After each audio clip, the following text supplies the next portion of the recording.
Ежегодно во второе воскресенье июля в России отмечается профессиональный праздник работников почтовой связи День российской почты, установленный указом президента Российской Федерации от 16 мая 1994 года.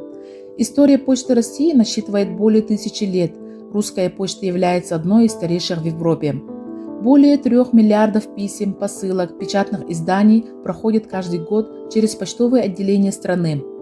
13 января 1703 года в Москве по указу Петра I вышла первая русская газета «Ведомости о военных и иных делах, достойных знания и памяти, случившихся в Московском государстве и во иных окрестных странах».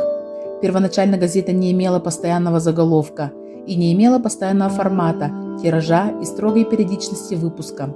В 1728 году в качестве приложения к ведомостям начали выходить исторические, генеалогические и географические примечания, первоначально представлявшие собой справочные данные к статьям в газете, но со второго года издания, несмотря на частоту издания дважды в неделю, приобретшие характер самостоятельного журнала, публикующего независимые от основной газеты материалы. Именно примечание можно считать первым в России журналом. В нашей республике в 1887 году вышел первый номер якутских епархиальных ведомостей. Чуть позже начал выпускаться журнал «Голос Якутской церкви». 1 июля 1907 года в свет увидел первый номер газеты на якутском языке «Сахадойдута». В 1912 году вышел первый номер журнала на якутском языке «Сахасангата». Первый журнал с отличным содержанием «Сахасангата» выходил в 1912-1913 годах и стал настоящим голосом народа Саха, в котором печатались художественные произведения основоположников якутской литературы.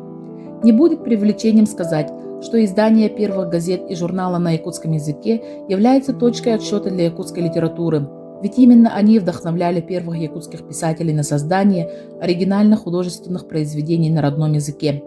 Авторам, пишущим на родном языке, впервые была предоставлена уникальная возможность публикации своих произведений. В нулевые годы нынешнего века с приходом новых технологий произошли всплеск и развитие новой печати с ярким дизайном и версткой. Появились на свет журналы «Кюрюльген», «Байдам», «Чолбон» и «Далбархотун» и много других интересных по-своему журналов. В нашей районной центральной библиотеке имени Иннокентия Михайловича Сосина вы сможете найти журналы на любой вкус.